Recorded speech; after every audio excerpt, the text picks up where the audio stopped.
Bismillahirrahmanirrahim. Assalamualaikum warahmatullahi wabarakatuh.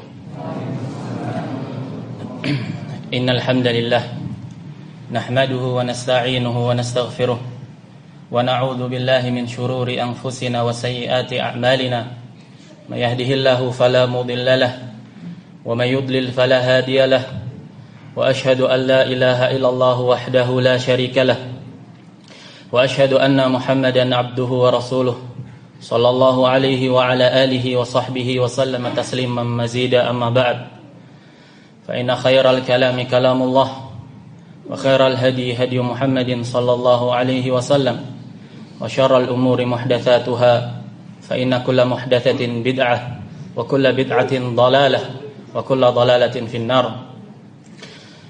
Ayyuhal ikhwah wal akhwat, bapak-bapak dan ibu-ibu jamaah salat tarawih rahimani wa rahimakumullah. Sesungguhnya segala puji hanyalah milik Allah Subhanahu wa taala. Kita memujinya dan kita memohon pertolongan kepadanya.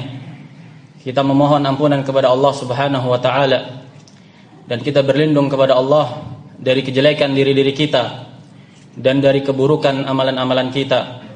Maka barang siapa yang Allah Subhanahu wa taala tunjukkan hidayah, niscaya tidak ada satu makhluk pun yang dapat menyesatkannya.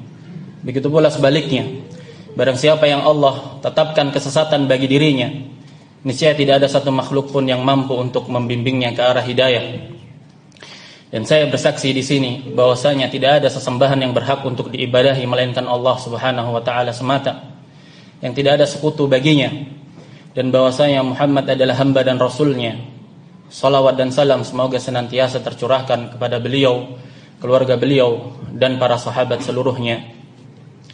Kemudian setelah itu, sesungguhnya sebaik-baik al-kalam adalah kalamullah, dan sebaik-baik bimbingan adalah bimbingan Rasulullah Muhammad SAW, dan sejelek perkara adalah perkara yang diada-adakan di dalam agama, dan setiap perkara yang diada-adakan di dalam agama adalah bid'ah, dan setiap kebid'ahan adalah kesesatan. Wa kullu dhalalatin finnar, dan setiap kesesatan maka tempat kembalinya adalah neraka, wal iyadu billah. Para jamaah salat tarawih rahimani wa rahimakumullah, sebelumnya saya ucapkan jazakumullahu khaira kepada segenap pengurus Masjid Al-Muttaqin secara umum dan akhuna Abu Salman secara khusus yang telah berhusnudzon memberikan kesempatan dan mengundang saya untuk berbicara, menyampaikan sepenggal tausiah di malam hari ini. Para jamaah sekalian, belum lama berlalu mungkin ada di antara kita yang berpikir atau merasa bahwasanya masuknya bulan Ramadan kurang 1 bulan lagi. Atau di antara kita ada yang berpikir, terbesit di dalam pikirannya bahwasanya Ramadan kurang 1 pekan lagi. Atau bahkan ada yang berkata Ramadan tinggal 1 atau 2 hari lagi kita akan masuki. Dan di hari ini kita sadari bahwasanya kita telah berlalu separuh dari bulan Ramadan. Seakan-akan baru kemarin kita bersiap-siap untuk menyambut bulan Ramadan. Dan kita sadari ternyata kita telah berada di hari yang ke-15 dan kita telah menyelesaikan ibadah puasa Ramadan di hari yang ke-15. Begitu cepat waktu berlalu tanpa kita sadari. Dan ini menunjukkan akan betapa dekatnya hari akhir. Diriwayatkan oleh Imam Ahmad rahimahullah di dalam musnadnya bahwasanya Imam Ahmad berkata, haddatsana Hashim, telah mengabarkan kepada kami Hashim. Hashim di sini adalah Ibnul Qasim Al-Laythi, salah seorang masyayikh atau guru dari Imam Ahmad rahimahullah. Thiqatun sabtun, thiqah, terpercaya kredibilitasnya. Sabtun, kokoh, cermat lagi teliti dalam periwayatannya. Beliau berkata, hadatsana Zuhair, telah mengabarkan kepada kami Zuhair. Zuhair di sini adalah Ibnu Muawiyah Abul Khaythamah Al-Kufi, salah seorang dari masyayikh dan guru dari Hashim. Dan beliau thiqatun sabtun, thiqah, terpercaya kredibilitasnya, lagi sabtun, kokoh, cermat dan teliti dalam periwayatannya. Berkata Zuhair, telah mengabarkan haddatsana Suhail, mengabarkan kepada kami Suhail. Suhail di sini adalah Ibn Abi Saleh, salah seorang dari anak tabi'in senior. Abu Saleh Dzakwan As-Samman, thiqatun sabtun. Thiqah, terpercaya, kredibilitasnya, sabtun, kokoh, cermat dan teliti dalam periwayatannya.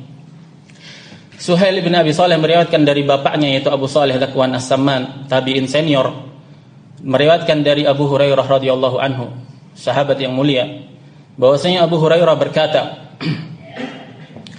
qala Rasulullah sallallahu alaihi wasallam, telah bersabda Rasul sallallahu alaihi wasallam, la taqumus sa'atu hatta yataqaraba az-zamanu, tidak akan tegak hari kiamat ini sampai waktu itu menjadi saling berdekatan.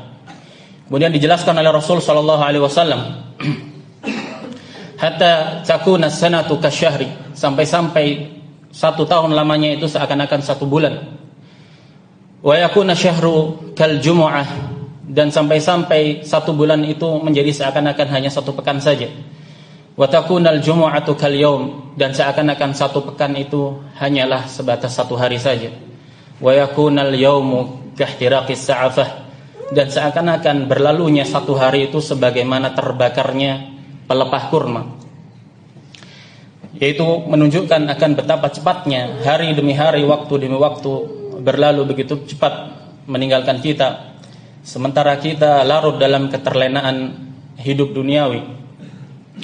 Para jamaah salat tarawih rahimani wa rahimakumullah, yang penting untuk kita sadari dan urgen untuk kita tergugah dalam menyadarinya adalah menumbuhkan kesadaran diri untuk bersyukur kepada Allah Subhanahu wa taala. Karena dengan menyadari segala nikmat-nikmat Allah Subhanahu wa taala, kita mampu untuk mensyukurinya. Dan di antara hikmah disyariatkannya puasa Ramadan, hikmah terbesarnya adalah agar kita menjadi hamba-hambanya yang bersyukur. Syahrul Ramadan alladzi unzila fihi al-Qur'an hudan lin-nasi wa bayyinatin minal huda wal furqan. Faman syahida minkum asy-syahra falyasum. Wa man kana maridan aw 'ala safarin fa 'iddatun min ayyamin ukhra. Yuridullahu bikumul yusra wa la yuridu bikumul 'usra wa litukmilul 'iddata wa litukabbirullaha 'ala ma hadakum wa la'allakum tashkurun.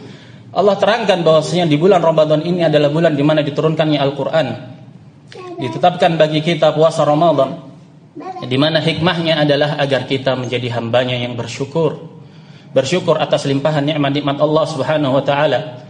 Dan nikmat-nikmat Allah Subhanahu wa taala tidaklah terbatas pada kenikmatan duniawi semata, kelapangan harta, kelezatan dalam makan dan minum, atau kesehatan jasmani. Bukan sekedar itu, tapi kenikmatan yang lebih besar dari itu adalah nikmat di atas hidayah dan di atas taufik. Nikmat bahwasanya Allah Subhanahu wa taala tetapkan perintah bagi kita dan tetapkan larangan bagi kita. Allah turunkan hukum-hukum syariat, etika-etika kehidupan di dunia dan di akhirat, agar kita menjadi orang-orang yang bersyukur. Dan itu semua adalah nikmat dari nikmat-nikmat Allah Subhanahu wa taala, sehingga dapat terbedakan seorang manusia hamba yang beriman dan seekor binatang.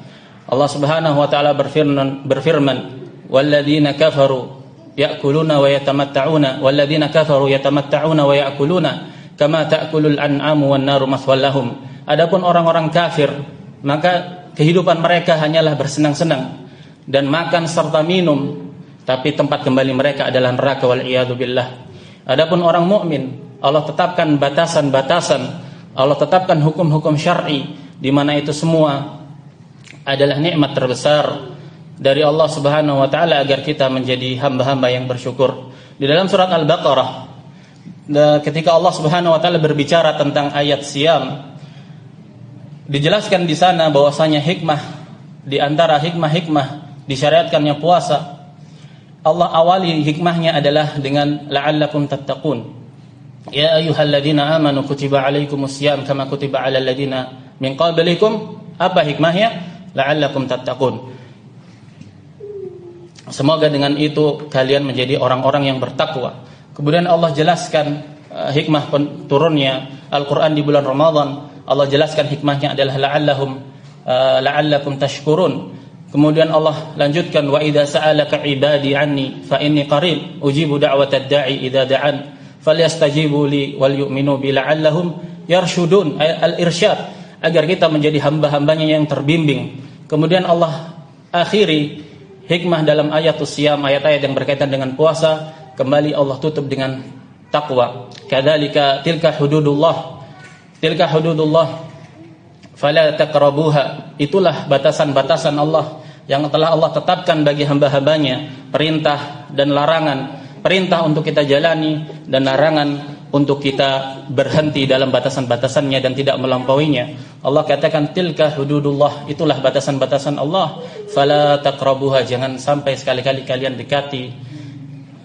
Tilka hududullah fala taqrabuha kadzalika yubayyinullahu lin-nasi ayatihi lin-nasi la'allahum yattaqun. Allah jelaskan di akhir surat tersebut yang berkaitan dengan ayatus siyam. Demikianlah Allah jelaskan hukum-hukumnya, ayat-ayatnya kepada manusia. Apa hikmahnya? La'allahum yattaqun. Maka di antara bentuk syukur kepada kita, alhamdulillah telah berlalu 15 atau separuh dari bulan Ramadan. Kita mampu dengan taufik, hidayah dan pertolongan dari Allah Subhanahu wa taala semata, kita mampu menyempurnakan puasa Ramadan sampai dengan hari yang ke-15 ini. Bagi mereka atau bagi kita yang sejak awal Ramadan belum mampu untuk mengawalinya dengan ketaatan, dengan memperjuangkan segala daya dan upaya dalam mewujudkan hakikat ketakwaan kepada Allah, maka masih ada sisa separuh waktu dari bulan Ramadan untuk kita mengejarnya. Karena yang menjadi tolak ukur bukanlah dari kamali al-bidayah, bukanlah dari kesempurnaan permulaannya, tapi yang menjadi tolak ukur adalah tamamin nihayah, kesempurnaan dari akhir dari Ramadan. Masih tersisa 15 atau 14 hari dari bulan Ramadan ini, menjadi motivasi dan pelecut bagi kita semua untuk mewujudkan bentuk syukur kepada Allah Subhanahu wa taala dengan merealisasikan hakikat ketakwaan kepada Allah Subhanahu wa taala. Dan syukur kepada Allah Subhanahu wa taala merupakan ciri dari ahli tauhid, merupakan ciri khas dari para nabi. Oleh karena itu Allah Subhanahu wa taala sebutkan di dalam surat An-Nahl tentang kisah Nabi Ibrahim alaihi salatu wassalam. Kana Ibrahim ummatan qanitan lillahi hanifa wa lam yakun minal musyrikin. Adalah Ibrahim itu dahulu adalah pemimpin yang lurus, qanita, yang sangat taat kepada Allah Subhanahu wa taala. Walam yakum minal musyrikin, dia bukanlah orang-orang termasuk orang-orang yang musyrik. Syakiran li an'umihi, dia adalah seorang hamba yang sangat bersyukur, senantiasa bersyukur kepada Allah Subhanahu wa taala atas limpahan-limpahan nikmat Allah Subhanahu wa taala kepadanya. Dan syukur kepada Allah Subhanahu wa taala merupakan ibadah yang agung. Bentuk syukur kepada Allah Subhanahu wa taala merupakan ibadah yang agung, yang itu menjadi ciri khas dari para nabi. Syukur kepada Allah dijelaskan oleh Imam Ibnul Qayyim rahimahullah termasuk dari salah satu dari 3 tanda atau alamat kebahagiaan pada diri seseorang, di mana itu dinukil oleh Syekhul Islam Muhammad bin Abdul Wahhab dalam risalah beliau Al-Qawaidul Arba'. Beliau berkata, wa idza u'tiya syakara, yaitu orang-orang yang apabila diberi dia bersyukur. Wa idza ubtuliya sabara, dan apabila dia ditimpa dengan ujian dia bersabar. Wa idza adnaba astaghfara, dan apabila dia berdosa dia beristighfar. Fa inna haula'i thalatha unwanus sa'adah. Kemudian dijelaskan oleh Ibnu Qayyim bahwasanya 3 perkara ini apabila seseorang mendapat nikmat dia bersyukur, apabila dia ditimpa musibah dia bersabar, dan apabila dia berdosa dia beristighfar. Fa inna haula'i thalatha, maka 3 perkara ini unwanus sa'adah, adalah tanda kebahagiaan pada diri seseorang. Dan syukur dapat dilakukan dalam 3 aspek. Yang pertama adalah bersyukur dengan lisan, atau yang pertama adalah bersyukur di dalam hati. Bersyukur di dalam hati yaitu dilakukan dengan seseorang menyadari di dalam hatinya, di dalam sanubarinya, bahwasanya segala kenikmatan yang dia rasakan, yang dia raih, itu tidaklah datang melainkan dari Allah Subhanahu wa taala. Allah Subhanahu wa taala berfirman, "Wa ma bikum min ni'matin faminallah." Tidak ada bagi kalian satu cuil nikmat pun kecuali pasti datangnya dari Allah Subhanahu wa taala. Dan ini syukur dengan hati. Syukur yang kedua adalah dengan lisan, yaitu dengan seseorang mengucapkan syukur kepada Allah dengan lisannya, mengucapkan hamdalah dengan lisannya, sebagaimana diriwayatkan dalam Sunan Ibnu Majah, kana Rasulullah sallallahu alaihi wasallam idza ra'a syai'an yuhibbuhu qala alhamdulillahilladzi bi ni'matihi tatimmus shalihat. Dahulu Rasul sallallahu alaihi wasallam apabila beliau menyaksikan sesuatu yang beliau senangi, beliau mengucapkan syukur, alhamdulillah alladzi bi ni'matihi tatimmus shalihat. Kemudian itu syukur dengan lisan adalah dengan menceritakannya, dengan mengabarkan segala nikmat-nikmat Allah Subhanahu wa taala, sebagaimana Allah katakan, fa wa amma bi ni'mati rabbika fahaddits. Adapun dengan atas nikmat-nikmat Rabbmu, maka sampaikanlah, ceritakanlah, tunjukkanlah.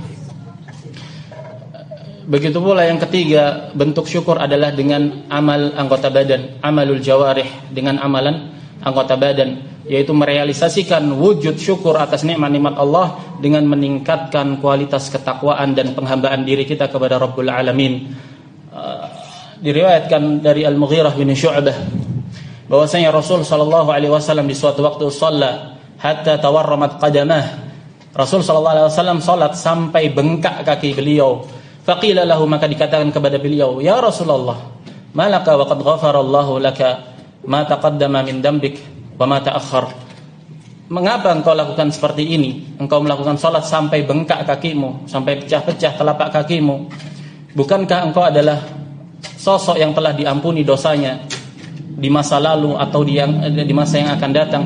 Maka apa jawaban dari Rasul sallallahu alaihi wasallam? Afala akuna abdan syakura. Tidaklah aku ini menjadi hamba yang bersyukur?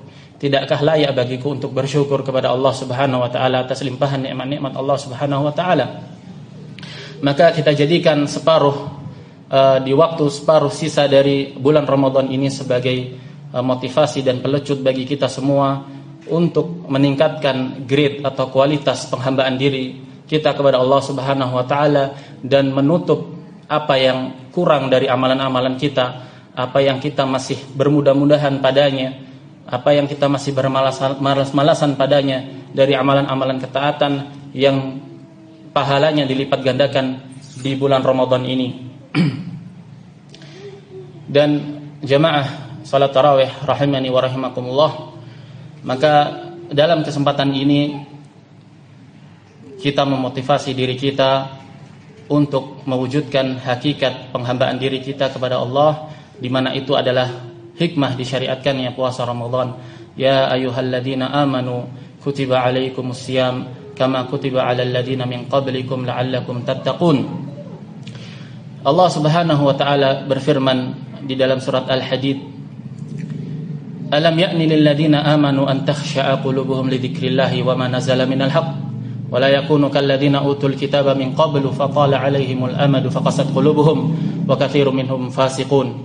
Allah berfirman di dalam surat Al-Hadid, belum datangkah waktunya, belum datangkah masanya bagi orang-orang yang beriman, bagi orang-orang yang mengaku beriman untuk tunduk hati mereka, khusyuk hati mereka kepada zikrullah, kepada mengingat Allah, kepada taubat kepada Allah Subhanahu wa taala dan kepada yang telah diturunkan berupa al-haq, yaitu Al-Qur'an. Lalu Allah mengatakan, dan janganlah kalian sekali-kali menjadi seperti orang-orang yang diberi kitab sebelumnya, kaum Yahudi dan Nasara.